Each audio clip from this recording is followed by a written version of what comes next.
सभा आज मोदी साहेबांच्या उपस्थितीमध्ये या ठिकाणी होतीये। प्रचंड संख्येने पुणेकरांनी प्रतिसाद दिलाय, त्याबद्दल पुणेकरांना मी मनापासून धन्यवाद देतो, मनापासून आभार मानतो। नेहमीच पुणेकरांनी आदरणीय पंतप्रधान नरेंद्र मोदी साहेबांच्यावर मनापासून प्रेम केलं, मनापासून पाठिंबा दिला। देशाचे तिसऱ्यांदा पंतप्रधानपदी विराजमान झालेल्या आदरणीय नरेंद्र मोदी साहेबांच्या नेतृत्वाखाली संपूर्ण देशाचा भौतिक, आर्थिक आणि सामाजिक विकास होतोय। आम्ही महायुतीचे घटक पक्ष सुद्धा देशात सुरू असलेल्या विकासाची परंपरा महाराष्ट्रात देखील पुढे घेऊन जाण्यासाठी वचनबद्ध आहोत। आदरणीय मोदी साहेब हे विकासाचं विजन असलेले नेते आहेत। आदरणीय मोदी साहेबांच्या दूरच्या दृष्टीतून देशाचा विकास वेगाने होतोय। महायुतीचं सरकार देखील त्यांच्या मार्गदर्शनाखाली शिवशाहू फुले आंबेडकरांच्या महाराष्ट्राचा गतिमान विकास करेल। आपल्या सर्वांच्या पाठिंब्याने महाराष्ट्राच्या विकासाचा वेग कित्येक पटीनं वाढवला जाईल, अशा प्रकारची ग्वाही देखील मी आपल्याला सर्वांना त्यांच्या साक्षीने देतो।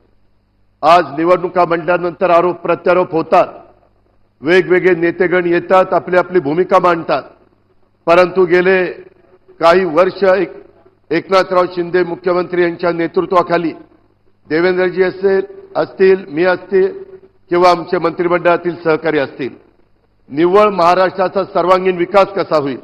मगाशी मुरलीधर मोहोळजींनी केंद्र सरकारच्या वतीनं तुमच्या माझ्या महाराष्ट्रामध्ये ज्या प्रचंड मोठ्या योजना चाललेल्या आहेत त्याचा उल्लेख केला। मला पुणेकरांना सांगायचंय आणि या सभेच्या माध्यमातून महाराष्ट्राला सांगायचंय, देशात तिसऱ्यांदा पंतप्रधानपदी विराजमान होण्याचा मान या देशातल्या 140 कोटी जनतेने मोदी साहेबांना दिलेला आहे। आज ते तिथं विराजमान झालेले आहेत। पहिल्याच कॅबिनेटमध्ये तुमच्या माझ्या महाराष्ट्रातलं एक महत्त्वाचं बंदर वाढवण बंदराला 75 पाऊण लाख कोटी रुपये देण्याचा निर्णय हा मोदी साहेबांच्या मंत्रिमंडळाने घेतला। खूप महत्त्वाचा निर्णय। जगातली 10 बंदर आहेत, त्याच्यातलं एक ते बंदर होणार आहे। एवढी चांगली साईट तिथं आहे, 25 वर्ष कुणाला करता आलं नाही ते त्या ठिकाणी मोदी साहेबांनी करून दाखवलंय।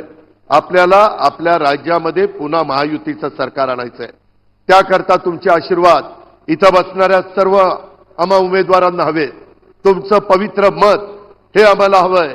आमची खूण आहे, काही ठिकाणी कमळ, काही ठिकाणी धनुष्यबाण आणि काही ठिकाणी घड्याळ। हे गुण आपण लक्षामध्ये ठेवा आणि त्याच्यातून काम करत असताना आम्ही ज्या योजना दिल्या, ज्या योजना आज महाराष्ट्रामध्ये लोकप्रिय झाल्या, मग माझी लाडकी बहीण योजना असेल, 2,30,00,000 गोरगरीब महिलांना सर्व जाती धर्माच्या या योजनेचा लाभ देण्याचं काम आम्ही करतोय। आज त्यांना त्याचा लाभ मिळतोय। दिवाळी साजरी झाली, बाजारामध्ये चांगल्या प्रकारचा उठाव पाहायला मिळाला। माझ्या शेतकऱ्यांना 3, 5, 7.5 हॉर्सपॉवरची मोटार आपण तिथं वीज माफी केली। माझ्या तरुणींना एक चांगल्या प्रकारे प्रशिक्षण देण्याच्या करता आपण त्यांना मानधन सुरू करतोय, त्याच्यामध्ये 6,000, 8,000, 10,000 रुपये देतोय। अशा खूप योजना आहेत। 3 गॅस सिलेंडरची योजना आहे, त्याच्यामध्ये मुलींना मोफत शिक्षणाची योजना आहे। या सगळ्या योजनांना आम्हाला 75,000 कोटी रुपये लागत होते, पाऊण लाख कोटी। आपलं बजेट आहे 6.5 लाख कोटीचं। पुणेकरांनो नीट ऐका, 6.5 लाख कोटीमध्ये 3-3.5 लाख कोटी पगाराला, पेन्शनला आणि घेतलेल्या कर्जाचं व्याज द्यावं लागतं। राहिलेल्या 3 लाख कोटीमध्ये ह्या योजना बसवाव्या लागतात। आणि आम्ही योजना केल्या त्यावेळेस त्यांनी तिजोरी खाली केली, राज्याला कंगाल केलं, त्याच्यामध्ये दिवाळखोरी काढली, वाटेल ते आरोप केले। आज पंचसूत्री कार्यक्रम त्यांचा आलाय, त्यांनी ज्या योजना दिल्या ना पुणेकरांनो, त्याची बेरीज मी मारली, लाभार्थींचा विचार केला, 3 लाख कोटी रुपये त्या योजनांना लागतात। त्यांच्या शहाण्यांनी राज्य चालवलं होतं का? 3.5 लाख कोटी ह्याला आणि 3 लाख कोटी त्याला, विकास कशाचा करायचा? निव्वळ जनतेची दिशाभूल करण्याचं काम चाललंय। मी पंतप्रधानांच्या साक्षीने तुम्हाला सांगतो, आजपर्यंत मी जे बोललोय ते खरं बोललोय। वचनपूर्तीचं राजकारण केलेलं आहे आणि त्याच्यामध्ये एकनाथराव, देवेंद्रजी, मी आणि माझे सहकारी कुठं कमी पडणार नाही हा शब्द देखील मी तुम्हाला देतो। आणि इथून पुढच्या काळामध्ये राज्याला प्रगतीपथावर नेत असताना देशाचे पंतप्रधान नरेंद्र मोदींचा तुमच्या माझ्या राज्याला मोठ्या प्रमाणावर विकासाच्या बाबतीमध्ये कसा फायदा करून घेता येईल याकरता हे महाराष्ट्र सरकार कुठं कमी पडणार नाही याबद्दलची ग्वाही देतो। त्याकरता आणि आपण सुरू केलेल्या योजना पुढे 5 वर्षात चालवण्याच्या करता तुम्ही महायुतीच्या सन्माननीय उमेदवारांना तिथं कमळ, घड्याळ आणि धनुष्यबाण याला आपलं पवित्र मत देण्याचं मी आव्हान तुम्हाला सगळ्यांना करतो। केंद्राच्या विचाराचं जर राज्य सरकार आलं तर त्याच्यातनं तुमच्या माझ्या राज्याचा फायदा आहे, आपल्या सांध्यापासून बांध्यापर्यंत जनतेचा फायदा आहे।